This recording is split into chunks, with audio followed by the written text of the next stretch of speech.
Good morning, everyone. It is Yvonne. Thank you for joining me for our very last Mornings with Mayesh. Can you believe it, guys, of 2021?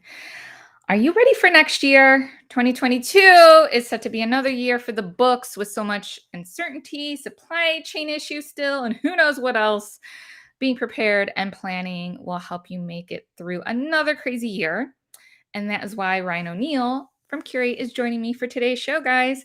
We are going to be talking about pricing, margins, planning for the unknowns, and whether now is a good time to start up a floral biz, because I know a lot of you guys are thinking about it.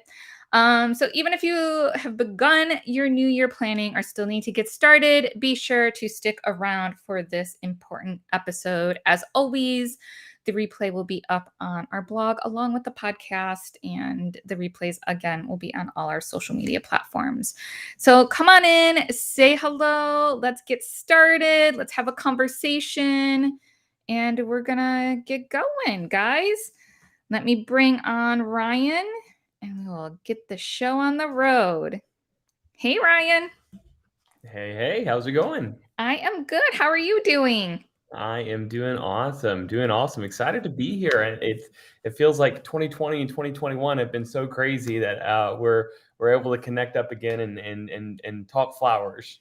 Yes, I'm so excited. I feel like you were on all the time with me, and then yeah, things got crazy. And then I also like with everything that changed with our design star, I had like just always like a big giant lineup. So Right. um yeah, I'm just excited to have you here. And you always bring a wealth of knowledge with you and your passion. So I'm just really excited to do this. But before we get into our conversation, can you just take a couple minutes just to introduce yourself, let us know who you are, your flower story, and then we'll get into the meat of the conversation. Yeah, for sure. So I'm Ryan O'Neill. I'm the founder of Curate.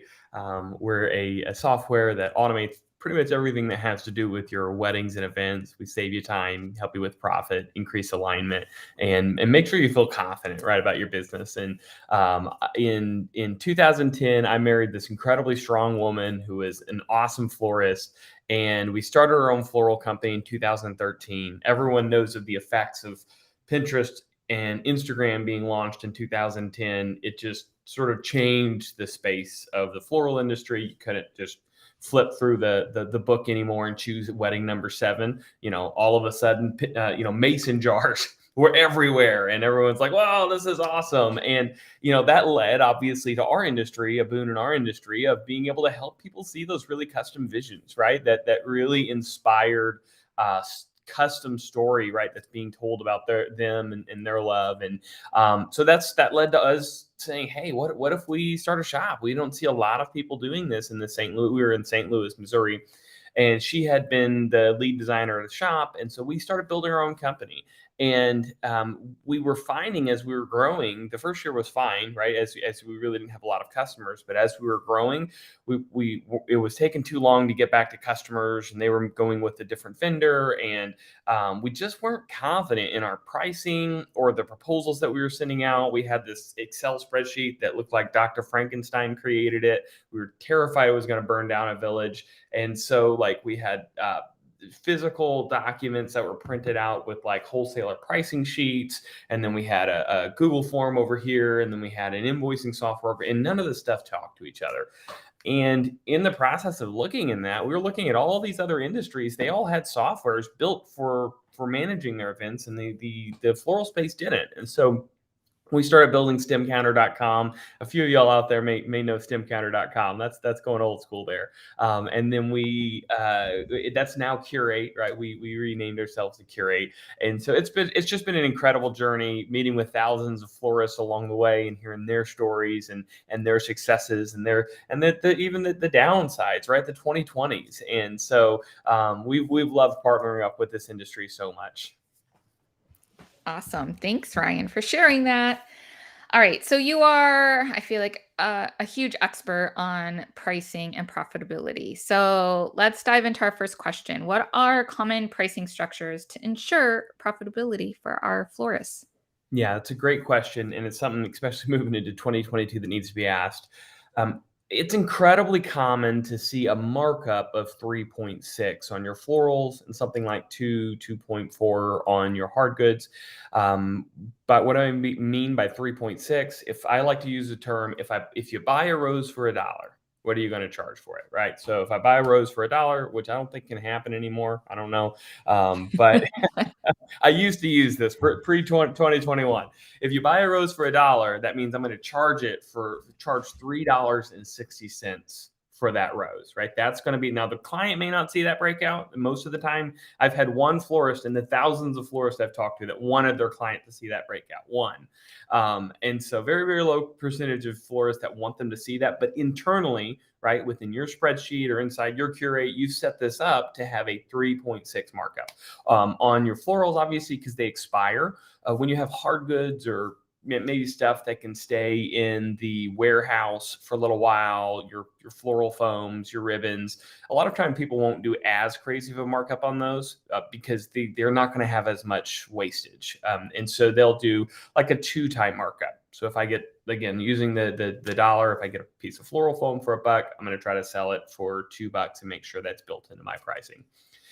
You will hear a lot of people in the industry say something like, you do a 3 times markup on florals, and then you want a 20% labor, and they'll really emphasize the importance of charging for labor. And I totally agree with that importance. But what I found after several years of doing this is that some of our most math savvy florists were just like skipping the middleman, right? Instead of doing a 3-time markup and then now it's $3, now I may add 20% on top of that. Now it's $3.60. They were just like, forget that. We're just going to multiply by 3.6 or like by a 4-time markup. If I buy the rose for $1, I'm going to get it 4. That's going to cover any of my labor costs because in the end, that's what matters. So it's just simpler trying to remember that way. The key thing, though, is you always want to make sure you also bump up your estimates on your costs of your flowers if you're pricing them out when you're initially creating the proposals. So this is you're making a proposal for a wedding in July of 2022. You should not be using your costs from today for 2022, and that's not just an inflation issue, which I'm sure we'll jump into, but you want to make sure that you're saying, okay, things could go higher, things could go lower, but traditionally people will add to their base cost like about 20 or 25%. So if I normally would expect for this to be $1, I'm going to put 125 just to be safe. So that's traditionally how we're seeing people handling that and using our software or their Excel sheets to be able to run those calculations. Very good. And by the way, we do have roses on Mayesh.com in our Mayesh Direct Box Lot program for under $1. There we We have like go. 60 cents, 80 cents, 70 cents around there. There are some expensive ones in there, I'm not gonna lie, but there are some deals in there too. So you just have to check. Those cappuccino and quicksands. Yes, But yes. you saved us. You saved us, Yvonne. Having some because not every bride wants David Austin roses, right? Like you got to be able to have that creativity for sure. Yes. Yes. Creativity, flexibility. That's what the name of the game is right now. That's for sure. Are you? And I want to ask you a question. I don't know if it's okay for me to ask another question that's on topic. Are you all seeing a lot of people like rethink the events, like reimagine the events based on the fact that prices rose so much that they're trying to say, okay, what does Mayesh have in their box lots? What do they have available that I can still give this person the vision that they wanted and Yes. stay within the budget that they needed? Yes, absolutely. I mean, and then that kind of plays into our Mayesh polls as well. So that way they're really working with their sales rep saying, this is my budget for the flowers. This is the look that I'm going for. How can we work together? Instead of saying, I need 20 stems of this particular thing and 30 stems of this, and you know, 1,000 stems of one other thing. It's they're trying to be more flexible, and honestly it just kind of saves everyone's sanity Mhm. if you're able to work like that. Right. We have seen more people shift. We used to have like just a set certain of kind of customers that would work that way, but now we're seeing that shift even more, which is I think a good thing for everyone. Oh, for sure, for sure. Yeah. Yeah, no, that's a good question. I don't get asked questions very often, so this is fun. Well, we're seeing the same thing, but I'm just like, yeah, obviously you're seeing it from a different angle than what we're seeing, and that makes Yeah. sense. Yeah, yeah, of course, of course. Okay, our next question is, How do you plan around pricing differences when they're unknown going into next year? And we've seen a lot of this happening, right? I even just like I feel like last week I was going through Facebook and the florist groups and I hear people talking and struggling about like, hey, I sold this wedding for this price and this is what I promised them. What do I do? And so this is kind of the opposite end, just being proactive and thinking about those scenarios before you're sending out the pricing. And so what do you think about that, Ryan? Yeah, I think I will piggyback off what you said. I hadn't even thought about the angle that you just approached it from, but first off, reframing the the need set and the way that you're expressing what you're going to provide for your customers instead of saying, "Hey, we're going to do exactly these flowers," right? Hmm. Right now, start to pull back from that a little bit. Again, if they absolutely loathe hydrangea, I think it was Madonna a few years ago that was like, "Oh, I loathe," if like somebody caught her on a hot mic. Okay, if you know that they loathe hydrangea, don't put hydrangea in, right? But if you know that they Right, love David Austin roses, then maybe highlight that you're going to do that, but reduce the amount of specifics that you're adding to, hey, I'm going to give you this. Like if you go talk to, I don't know, their caterer is not going to be like, yeah, I'm adding salt to that, right? Like it's like, no, I'm going to make something incredible. It's going to blow your mind. You might not understand all the dynamics of it, but I understand the dynamics of it, and I'm a professional, and I'm going to make you so excited about this. Sure, you're going to get chicken, but there's a lot of other ancillary pieces that I'm going to make those pieces. So I feel like in the floral world, a lot of times we are very responsive to customers, which is really important. But at the same time, you have to understand that comes with the risk of 7 months from now. If I've been very, very specific about it, of having to face the consequences if those specifics, I'm basically going to Vegas on it, right? Like, are the right. flowers I'm choosing going to be in stock? Are they going to be the right pricing? Am I actually going to make money off of this? So that's the number one thing, right? So piggybacking off of what you said, think more creatively and more broadly about the overall design elements and the story that you're going to be presenting to their event, more so than the actual specifics that are going into it. Even though on the back end, I still recommend pricing it out. You want to make sure you're still estimating out exactly what the information you have to make sure you're profitable on it. It was funny because last year we did a lot of interviews with Curate customers, and I just asked them about, hey, why are you using us? And one of the most surprising things to me, I've known forever that we save people time and automate drag and drop from Pinterest. I've known, hey, customers like the fact that they can make sure their pricing is right. But one of the Right. things that surprised me the most was an increase in confidence. Right, like that specifically was a pattern, and I feel like exactly what you said, what's going into next year, people just don't feel confident in their pricing. They don't feel confident in what they're putting out. And so I really would recommend, like, the way you get that confidence is by getting as specific as you can and saying, all right, here's what I may not communicate this to the customer, but in the back end of my software or in my Excel sheet, I'm still building out and saying, here's what I think needs to go into this, right?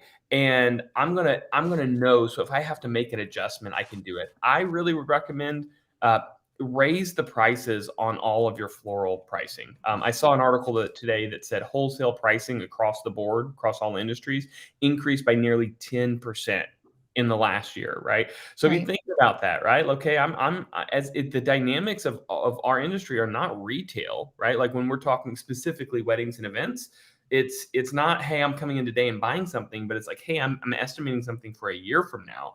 And so you want to make sure, if you're going to be confident in your pricing, make sure you just go through your spreadsheet where you've got all your flowers and update that pricing. If you're a Curate customer, we've got an easy mass edit tool in there. You just click the button and you just go and change. You can go and change 100 items and click save, right? So just go bump up those prices, because remember, you're traditionally working off of projected pricing, not Mhm. actual pricing, right? You're just trying to say, I'm going to do the best I can to be the best business person I can, and I'm going to have projected pricing in there. So that's what I really would recommend. Number one, take a step back from naming every single thing and sell them on the vision and the story.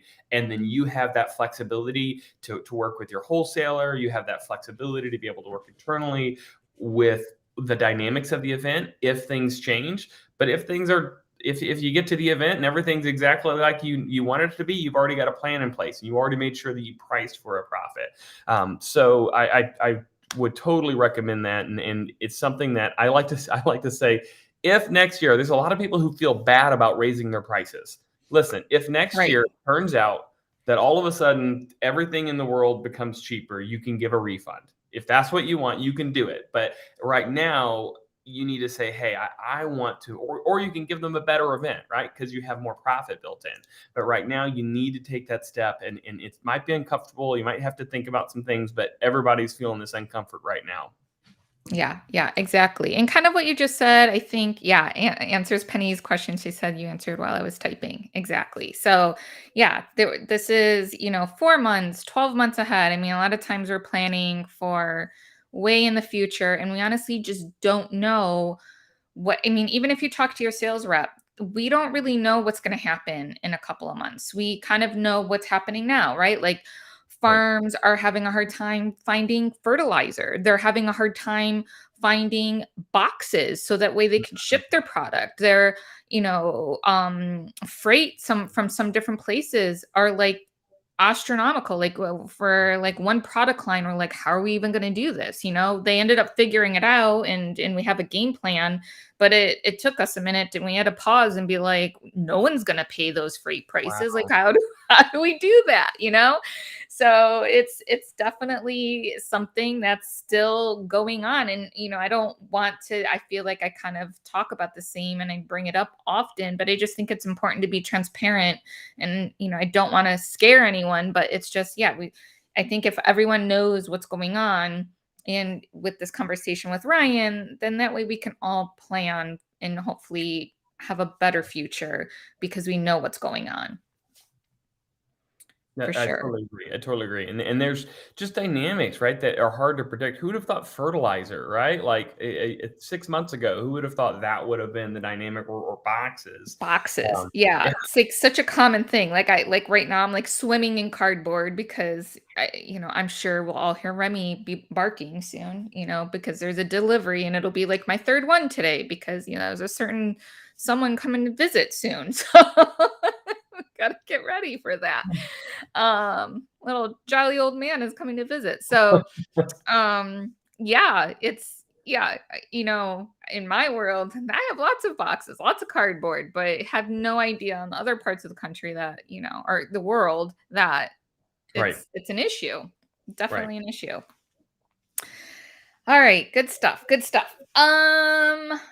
Guys, also, like Penny did, if you have any questions for Ryan or myself, go ahead and post those in the comments and we'll definitely get to them.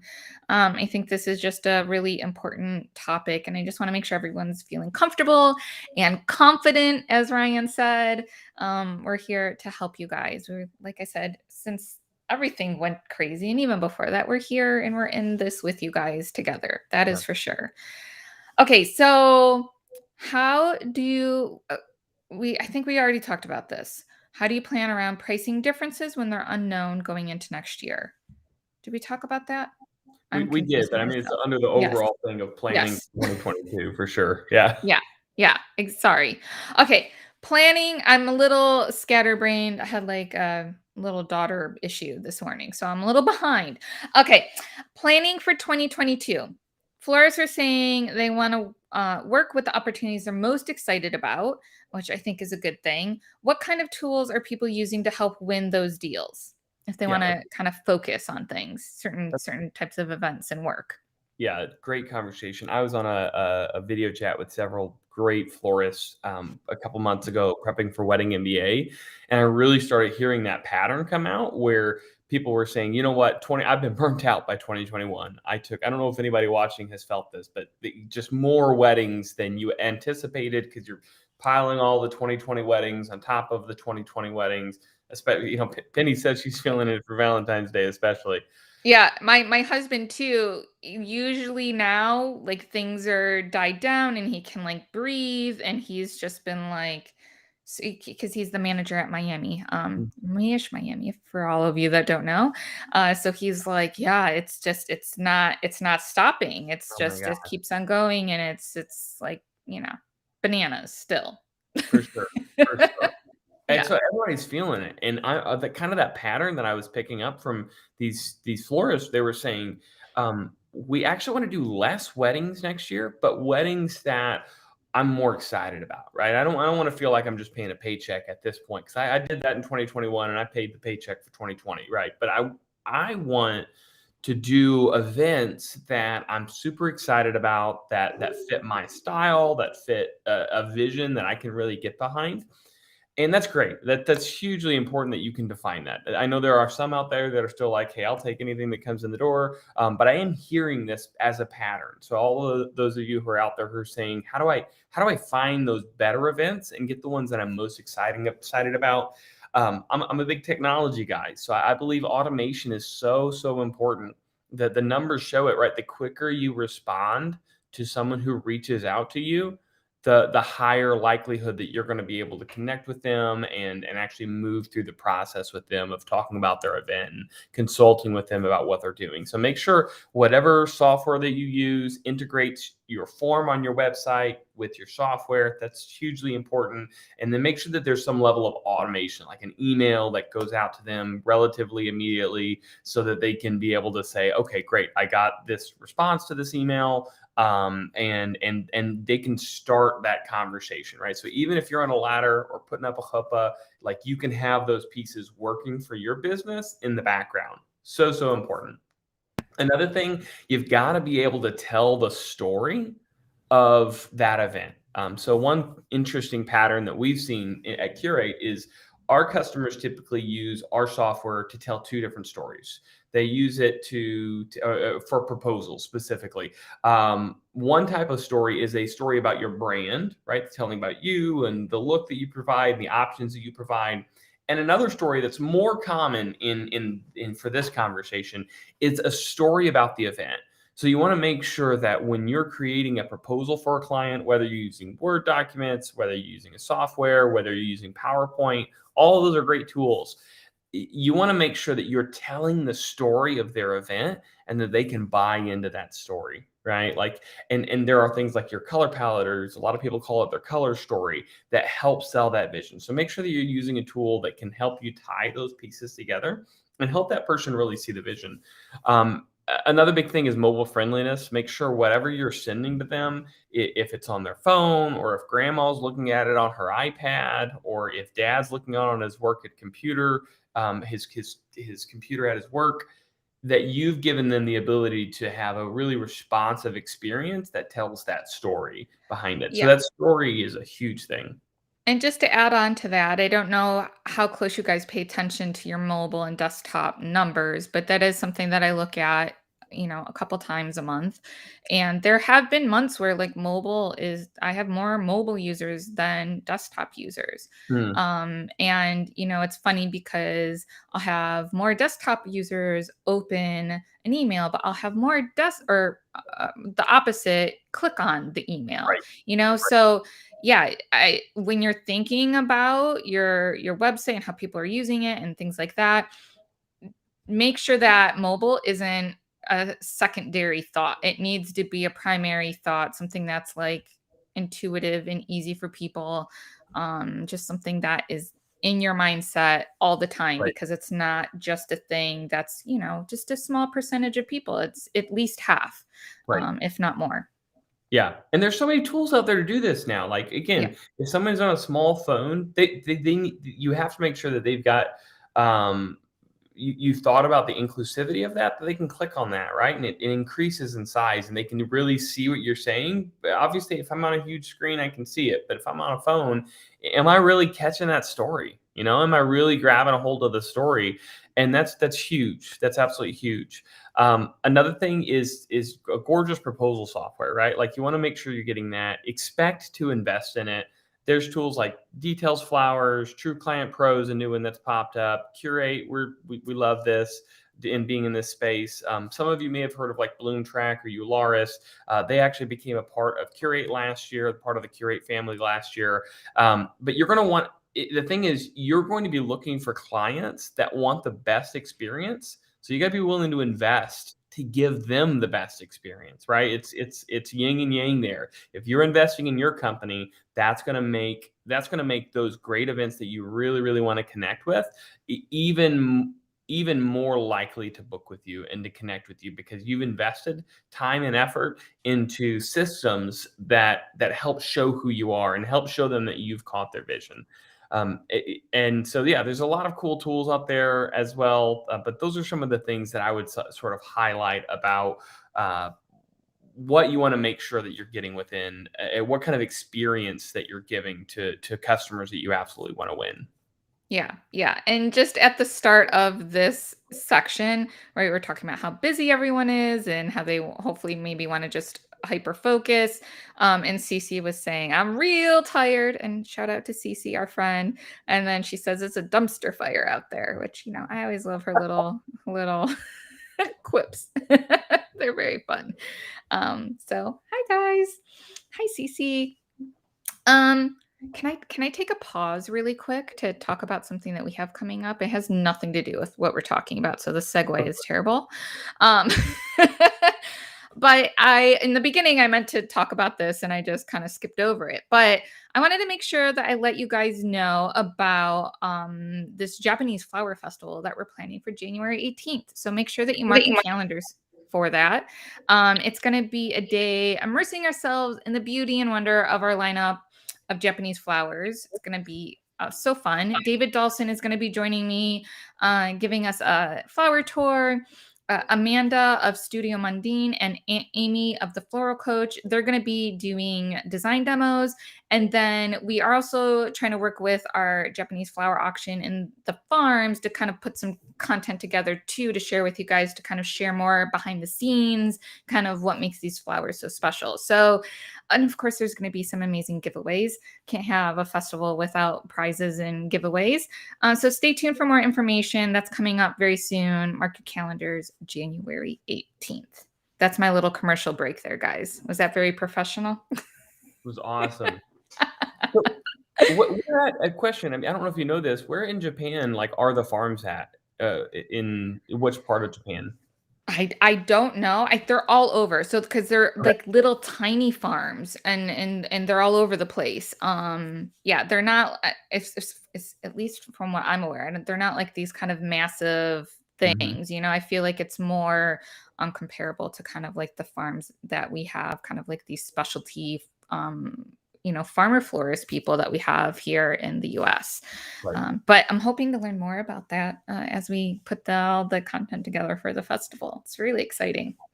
Yeah, we're supposed to be in February. We're supposed to be going to Japan, but I have a feeling it's gonna get canceled. I have they haven't opened it up yet, so I'm like, Yeah. we're at the point we're about to cancel the tickets. But I was like, we're so hoping that we could be able to go to Japan. Yeah, but I'll find out some areas for you if you guys want to go Cool. visit. And Cool. maybe I can kind of connect you with my contact over there. Wait a Shiggy. second. This means that I'm becoming a business traveler, right? Not a tourist. If I'm going, Right. oh, so I Does that qualify. help? Yeah, it does. It does, because if you're a business traveler, like, you can qualify to go over, but not tourism. So I'm thinking through some stuff right here. Yeah, yeah, we can definitely help with that for sure. But anyhow, yeah, usually the one of the reasons why we're doing that, usually, they come here and we do kind of a setup and do like a little show, like local. But that's obviously not happening. So we're gonna try out this kind of virtual show and have some fun with it. See how it goes. All right. Let's move on to our next question. And again, I did get a question in Instagram. A World of Decor Inc. wants to know, can I have your contact details? So, Ryan, if people wanted to reach out to you, how do you want them to reach out to you? Yeah, yeah, for sure. So, curate.co is a place of a lot of resources there at Curate. Let me see if I can Mhm. add. Just, I don't know if I can tag myself inside of Instagram here, but at Curate is a way you can be able to reach me directly, through our website, or hello@curate.co is also an email address there that you can be able to reach out to. Yeah. I'll have oops, I put hello with a W on it. I'll have put that in the comments for you guys in curate.co. There we go. And at curate. And I'll share all of that too in our comments. So I have And I'll post a link that. to our page for more information as well. Yeah, there you go. There you go, guys. And that will be posted up on our blog, in case you didn't get that. And then, of course, we'll have it in the comments for you guys.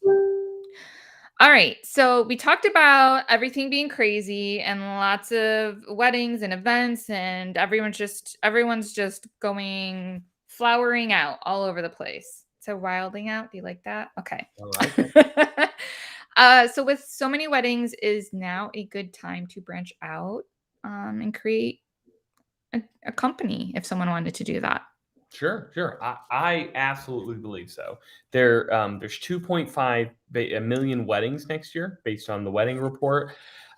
That's more weddings than since 1984. And I like to joke around with Wow. people like I don't know if people know how long ago that was, but the song "Last Christmas" was written in 1984, right? Like so that song that you've been hearing your entire life at the mall.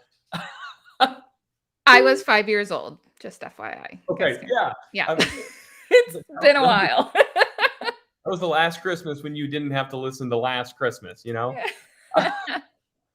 And so, like, there's a lot of weddings that are happening, and so I mean, I really recommend it. There's so many people that are declining weddings, right? Cece, you mentioned Cece. She was one of them. She's very clear. Like, I'm gonna find my people. I don't Right. know that I could ever talk like Cece, but I'll try my best. Like, I'm gonna find my people, right? That I can jive with, that I like them, right? That we're gonna work together. We're gonna have a great dream, and so for her, for other florists they're being more selective with the types of events that they have, which means for someone who is just starting in the industry, when my wife and I started in the industry, we were doing $1,000, $1,500 event was like top of the line for us. Like we're so excited about those events because that gives you an opportunity to help people. I saw a whole bunch of stuff on the interwebs the other day about people saying, well, I don't know that everybody should just try to be a wedding florist. I agree. You need to prepare yourself. You need to educate yourself. You've got to do the legwork on it. I'm not saying just jump in and do nothing.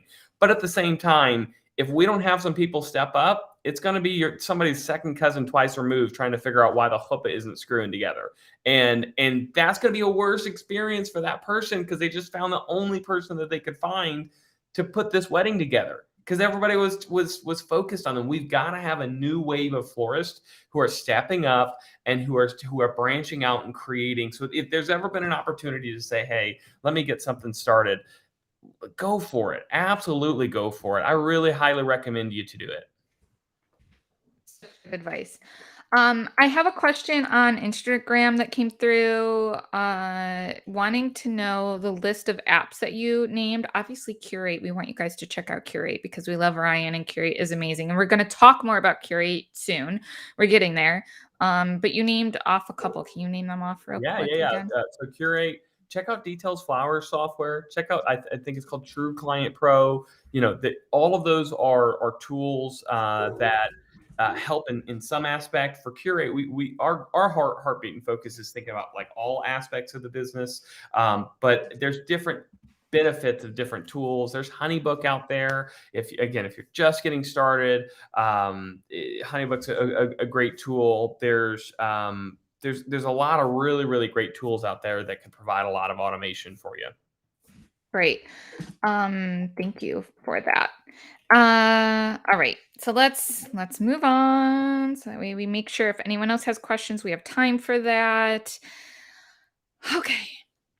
So we talked about it is a good time to start a business. I really do think it is. Just based off of what we just talked about, if people are going to kind of hyper focus on what they want to do because it is overwhelming, you can't say yes to everything. Otherwise, we're all going to go bananas and we need our sanity, what's left of it, to stay intact. Good time for people to kind of start their own business. But it was funny because as you were talking about like really kind of educating yourself, not just about, the industry, but also like what it takes and making sure that you have the technique to do it and all that fun stuff. Um, I just saw like a meme or reel. It might have been a reel, but it was like, what what people think, an event florist is, and it's like someone that's all like hair and makeup is done, beautiful, like clothes on, and she's holding her finished bouquet that she made for her bride. It's picture perfect, right? Like perfect lighting, everything. And then that's like what reality is. And she like has like ripped up shirt on, covered in dirt. Her hair's all over the place. Her fingernails are dirty. And she looks like she's dying. So it was pretty funny. Because Yep. it's so true. There was one on the other day who's I think it was Rebecca out of Houston, that she had that. She's a wedding florist. She's like in a warehouse. She's like, what it looks what you think it is, and then it is what it actually is. She's in a warehouse trying to pull something off from a top shelf, and Yeah. it's just like that's life. That's real life. Yes, it's so true. So true. And by the way, guys, speaking of all the hard work that it takes to be a designer, a florist, I my last interview with Amy Balsters and our last Mayesh Design Star video was all about mindset and self-care. So if you haven't watched either of those, I would definitely check them out both, maybe even over the holidays. Hopefully you have some downtime. You can listen to the podcast even. So I just think it's really important to make sure that you guys are taking care of yourselves, because this line of work is like the real deal. You get to flex that beautiful brain, that creative brain, but there's the whole physicality piece of it, the business piece of it. It's very complex, that and a lot of people just don't realize until they start getting into it. Okay, so we talked about starting a company, about being profitable. Ryan mentioned obviously having software, CRM, that type of stuff. That all is like automation. That's all really important. And so obviously Curate is a great tool to be able to help with a lot of these things. So Ryan, for those of that are watching that may not know about Curate, can you share more about how it can help them as a florist? Yeah, for sure. Curate's an entire special event management tool that came out of the floral space. We save you time, we increase profit, we increase your alignment with your team and freelancers to make sure everybody's on the same page. And most importantly, what we're hearing from people is that it just increases confidence for them, right? It gives them a confidence to know that the brand is represented well. Again, if I'm on a mobile phone or if I'm on a desktop, I know that the information that's coming out from my company represents all the years and effort that I've put into building my brand. But as well, confidence on the pricing side and on the ordering side, right? That I know that I've got my pieces together. All these pieces connect together, and whether I like it or not, they all connect together in real life. And so knowing, okay, am I charging the right amount for this, right? Am I ordering the right amount on the shopping list? Can I hand over a sheet to my designers that says the exact ingredients for the recipe, so that this person who, labor's crazy right now, right? And I can't guarantee that you're going to bring in somebody who's got 17 years of experience to be a freelancer for you when it's a really crazy weekend. So you got to make sure you've got your pieces in line and you've got a confidence to be able to manage that, right? So everything from the form that they fill out on your website till the proposal that you send out to them, to the rental sheet to know what items do I actually have in stock for that day or not. All of those pieces are curated within our platform, and we just have absolutely loved coming out of the floral space. My wife and I started here, so our heart is still here, and we love the impact that we've been able to make and the stories we've heard from florists as well about how much of a difference it's made. Yeah, yeah, I love it. And I think Curate is such a great tool. I think just having something, I mean, I remember back in the day when I did weddings, because I did do them before I had kids. I had my Excel spreadsheet, and I, sometimes would like mess up a formula or mess up something, and just throw everything off. So just having a way to kind of help manage that, I think is really, really important, especially to make sure that you're profitable, because otherwise You're not doing this obviously, everyone that's doing it is doing it because they love it, but at the end of the day, it is a business, and you need to be able to support yourself and make money and put food on the table for your family. So, to do that, you have to make money, and you can't be shy about that.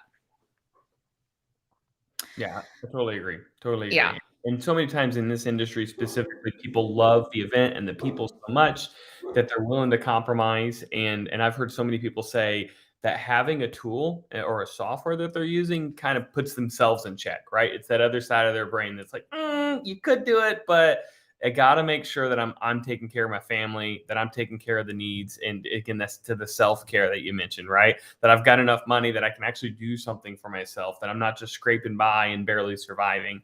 And we want to make sure that we're protecting that and helping this industry keep that. Yeah, and how does Curate kind of help automate things? Yeah, yeah, for sure. So Yeah. it's super cool. Like literally, someone could go to your website. Let me tell you a story of one of our florists who she'd been using Curate, but she hadn't used forms yet, and she came to an event we did, and she said, "Well, can you help me get a form set up?" I was like, "Sure, let's look at it." While we were there, and she pulled up this PDF, this handwritten answer. It was a form sheet of like 4 pages of questions that somebody had printed out, wrote the handwriting on, and then scanned in and then emailed to her that she was like trying to keep up with all of the answers. How many grandmothers do you have are going to be there, right? Like how many Oh my tables? goodness.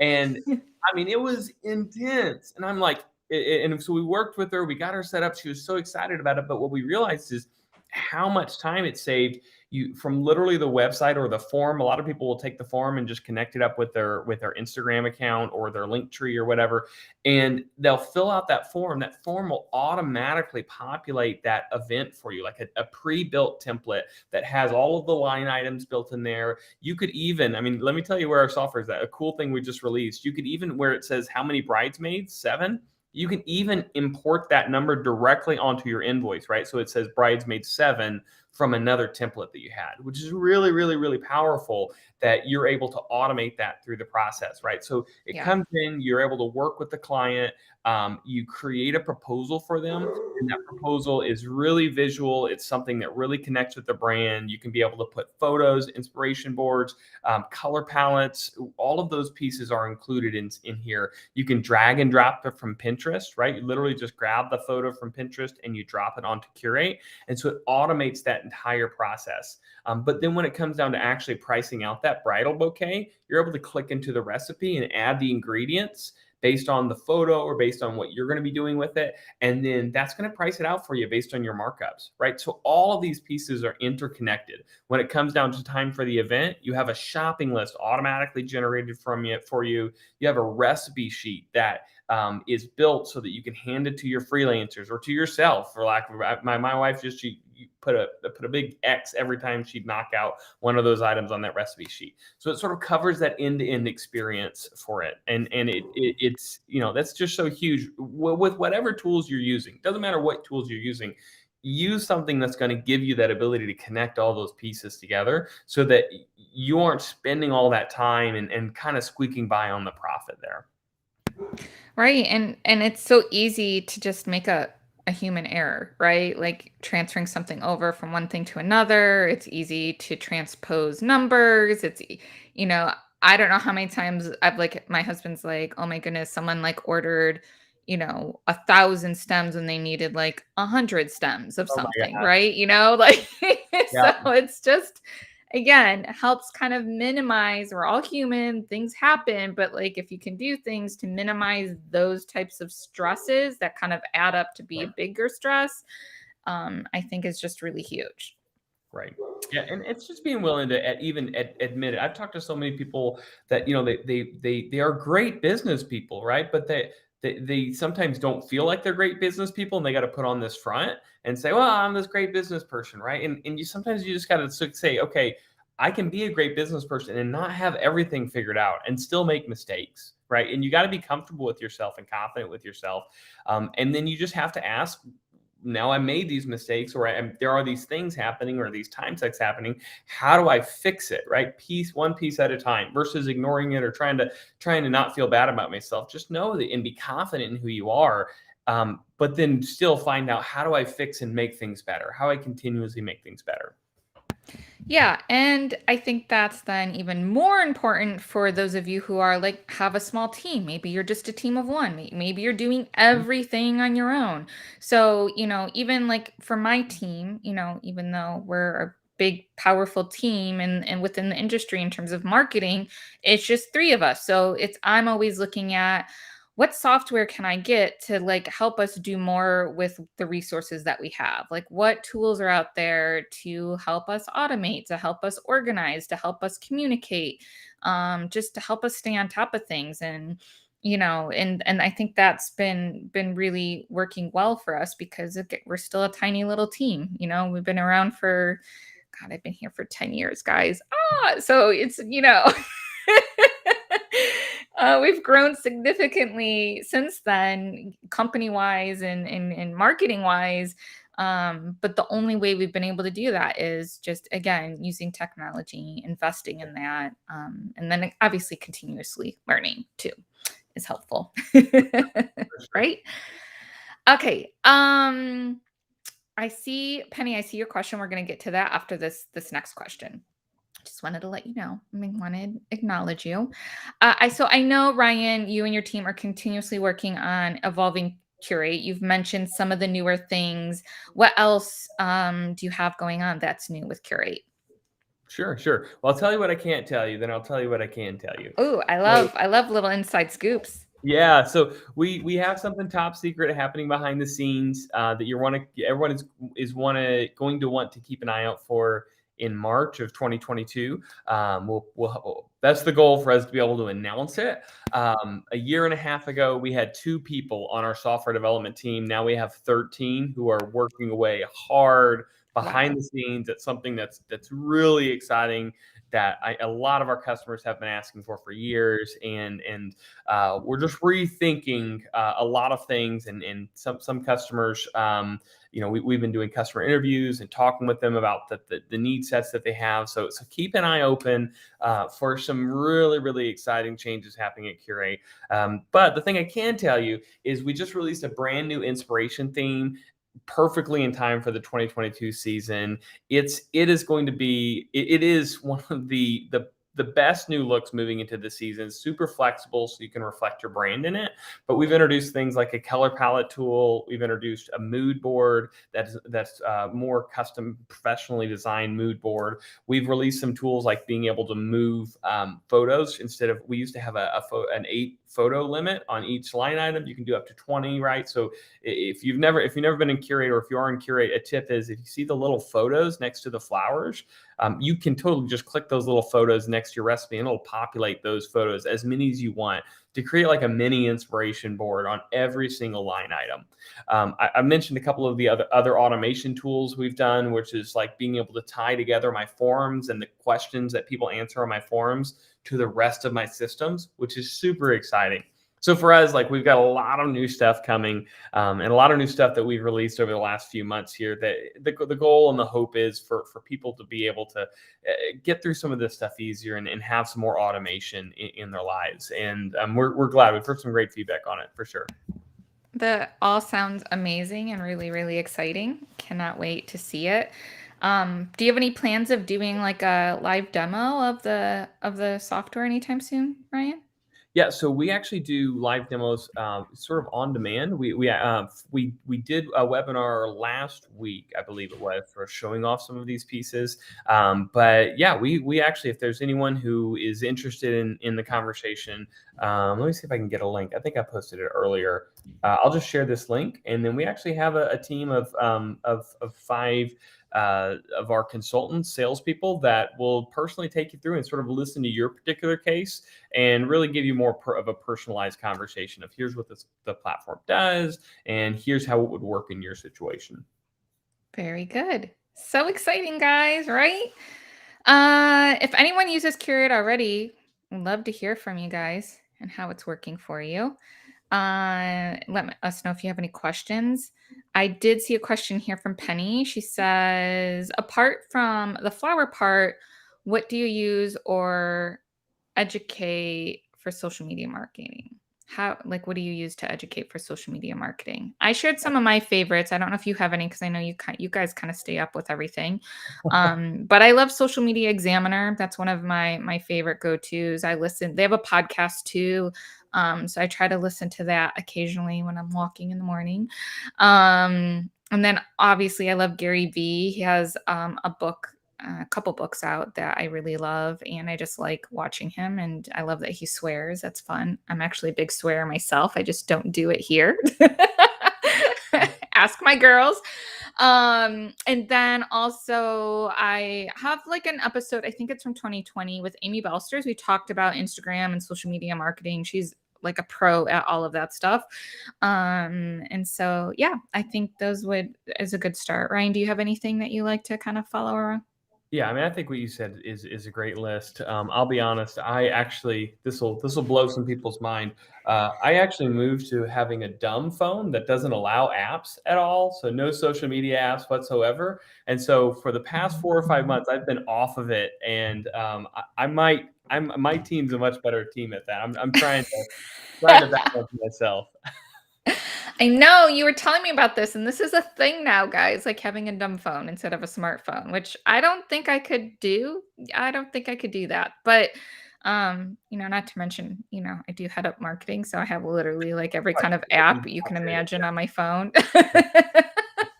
It's So, funny as we've grown as a team. I've learned to lean more and more on the experts on stuff, yep. and on the marketers and on the people doing things. I know. Greg Todd with GT Marketing. He does. I think CC's given him a shout out. He does a lot of like consulting when it comes to that. But there's a lot of great tools out there. I mean, but it goes back to what we mentioned earlier. Just continuing to educate yourself. Doesn't matter where you're at and which part of it. It's so funny because there are times like if you do it right. My wife and I had a scenario where we had posted, we created a blog post and we shared the blog post about, questions you should ask your wedding florist. And then my wife was talking to a bride in a consultation, and she was asking some really familiar questions. And she was like, I wonder why she has these. And she noticed that she had printed out that social media post and that blog post that we had, and was literally asking us the questions from the thing we created, right? So that's Oh, super. I love how Penny said it here in terms of building education for your clients. That's so huge, because if you take that step forward and you do that, that helps your customers to be more educated and walk into conversations with you, and you're ready to be able to help them too. I love it. I love it. And thank you, Cece, for sharing about GT marketing and consulting. And she said that he has a free group and a podcast too, which is great. Good to know. Free group. I'm putting this in my notes so I don't forget. And because as soon as I end this, my Instagram live comments, they disappear forever. So I gotta get it while I can. Good stuff. Awesome, Ryan. Do you have any closing thoughts for us before we wrap up? No, I mean, again, if you're out there in 2022, it's going to be a crazy year. Like right now is the time to get ready for it. I just really encourage y'all, like, don't wait till the middle of January when it's getting nuts with the number of people coming. Start doing that legwork now. Really encourage y'all. It's going to be a fun year. It's going to be a really exciting year. It's going to be kind of, I wouldn't call it a normal year, but about as close to normal as the ones that we've had. So do your homework now, do your legwork now. If you're trying to implement a system, implement it now, so that next year when it comes in, you're ready to go and you're ready to rock and roll and make a big impact for your clients. And other than that, happy holidays, Merry Christmas. Super excited to be able to celebrate another end of year here. Yay. Awesome. Thank you so much, Ryan. Love you. Guys, that's a wrap on today's Mornings with Mayesh. And for 2021, I can't even believe it. We did so many episodes this year. I hope they were helpful to you. It was literally a super crazy year. We made it through it together. I hope you felt as supported as we did by all of our amazing customers. I want to thank you so much. Our first show in January will be a fantastic interview with our first 2022 Mayesh Design Star. Who will it be? What are we going to discuss? You got to stay tuned and be sure to join. Make sure you join our email list too if you haven't already. I'll share the link for that. You got to subscribe, guys, so you don't miss out on all the amazing things that we do and all the great content that we put out for you. And of course, everything's going slow right now. But if you go over to mayesh.com, you'll see a subscribe button on the bottom, subscribe button on our blog. It's all over the place, I promise. It's really easy to do. And then also, just a reminder, make sure you mark your calendars for January 18th so that we can join our Japanese Flower Festival. It's going to be so much fun. And I just, again, wanted to just let you guys know how thankful I am for each and every one of you, for all of my live viewers, all those that listen to the podcast while you're hustling, and for all of you guys that watch the replays. I'm sending lots of love and gratitude to you guys. For myself and the rest of the Mayesh family, we wish you all a very merry holiday and a bright new year. I will see you all next year. Take care, everyone. Bye-bye.